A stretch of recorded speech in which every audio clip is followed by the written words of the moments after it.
Hello guys. So today this is going to be a video on why you should or why you should not be losing weight or cutting to lose body fat. This video is going to be going over a few examples on people who should be losing body fat and people who should not be losing body fat. And I'm probably going to have some examples here, somewhere around here and throughout the video, not now. And I'm planning on doing like a series on this. So this is going to be the first video on. Sorry for the cut, guys. I had someone walk in. But like I was saying, I'm probably going to be doing a series on this. So this is going to be my first video. And this one's going to be on, like I said, losing body fat, losing weight. The other two are going to be on gaining weight, when you should gain weight, when you shouldn't. And the last video I'm going to leave as mystery. So you guys can start thinking about what could that last video be. If I'm losing weight on one and I'm gaining weight on the other one, what am I going to be doing on the last video? And they're all part of the same series. It's going to be pretty interesting. So I hope you guys enjoy the series that's going to come out. Starting with this. So, why should you lose body fat? The vast majority of us here in the developed countries, I live in America, in the US, we're all overweight. The majority of us, it's not good. There's majority of us are overweight, and we have large portions of body fat, large amounts of body fat. This leads to decreased testosterone. This leads to decreased mobility, decreased quality of life, and decreased lifespan. A lot of people don't realize the negative effects of their body fat. A lot of people think they're at a healthy body fat when they really aren't. When we're looking at healthy body fat percentages, and this is also for females too, girls. There's girls and girls watching this. We need to maintain a certain level of body fat. Girls also have testosterone, believe it or not. So if we have a good amount of body fat, like relative to muscle, we'll have high testosterone, men and women, because women also have it, and they have it to a lesser degree. If we look at the body fat for a man, because body fat for a man and a woman should be different, because women need excess body fat because they need to be able to have kids, so their body fat levels cannot get as low as a man. They'll also have issues with their menstrual cycle, and it won't be good. Anywhere between, I'd say, 10 to 20% is healthy for a man. Healthy body fat, 10 to 20%. I'd say most people could maintain healthy body fat at 15%. That's what I'd recommend for most people. 15% body fat. Some people don't have the best genetics, really struggle to get it in the gym, so they need to have a little bit more body fat, but in general, say around 15%.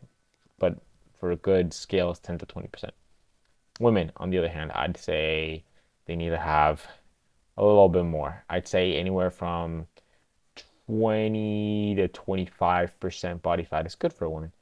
It's relatively healthy, or anywhere from 18% to 28%. It's also good. Those are two different scales, but 18 to 28%, I guess, because there are some women who really, also have bad genetics and they can't stay lean, nearly as lean as other women. But I'd say that's a good range. Most women aren't going to be seeing their abs, and if they are seeing their abs, they have amazing genetics because they're at around 15% body fat. Because around 15% body fat is where I'd say you start to see some sort of abdominal development. So it's really, really impressive.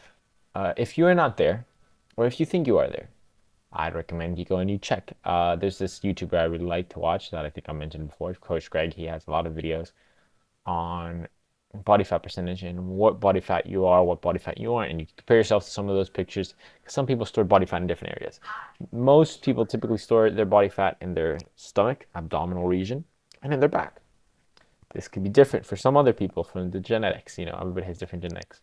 For example, for me, I have very little body fat in my back. I have most of my body fat in my abdominal region and in my quads, my legs. So my back's pretty lean compared to the rest of my body, which is rare for most people. Most people store it in their back and in their stomach, and less in their quads. Uh, so that all depends on you, and you have to go and check what amount of body fat you have. Check your different areas of your body, measure them. That's why I like to measure all my, my bicep, measure my shoulders, my abdominal area, my different. All this good. It's good to have the data to compare yourself to because you can only be better than the past version of yourself. You're always striving to be the best version of yourself. You can't, some people can't be, most people can't be the Mr. Olympia. Mr. Olympia, by the way, if you guys don't know, is the bodybuilding competition. Because I mentioned in my other video, but I don't know if you guys know. That's like the #1 bodybuilding competition in the world. So it all depends on you and your genetics and how much effort you're willing to put in as well, and your diet plan. Get it? If you want to get to low body fat, you want to eat less calories. Eating less calories. Remember, you want to be above this range that I said with women, so above 28% for women, above 20% for men. If you're above that fat range, I really recommend that you begin to lose body fat or lose weight. You'll lose weight. So if you want to lose body fat, I'd say you don't want to lose more than 1%, 1.5% of body fat per week. But it's all up to you. The way I organize my body fat loss is that I go weekly. So my goal was to lose a pound a week. So then I lose a pound a week or half a pound a week. Since I'm a little bit shorter, smaller, I try to go for closer to half a pound a week to not lose any muscle. Because if you lose fat too fast, then you'll also lose muscle. That's what a lot of people don't get. They just starve themselves and they don't train. Training is very important because then you'll look atrophied. You look very weak. You'll look like you're anorexic. And no one looks to look like they're anorexic. You look like that one guy that Chris, I can't remember the actor, the guy who played Batman, Christian Bale. He started to look like this one guy. I'll probably have a picture right here of him. You don't want to look like this. You don't want to look like this. But if you look like this, I'm going to show you a picture of what you don't want to look like. You also don't want to look like this. You want to look different. You want to look like this. And I'm going to show you this guy right here. He looks good. He looks good. You want to be like this guy.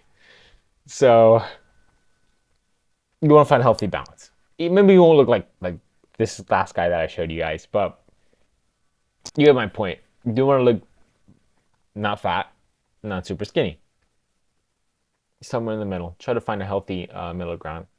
And trust me, you'll realize that you could do things you never realized you could do before when you lose body fat. When I'm in my cut, I feel so much lighter. Before I could only do. This might sound a little egocentric, but I can do handstand push-ups nearly as easily as I can do now.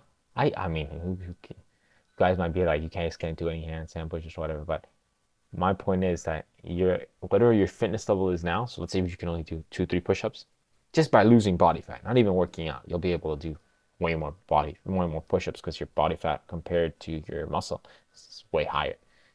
Also, when you're losing body fat, remember 1 gram of protein per pound of body weight to maintain your muscle. Make sure you maintain your muscle. I recommend creatine monohydrate to also maintain muscle. Creatine monohydrate has been proven to increase muscle gains by 30%, which I think I've already said a few times.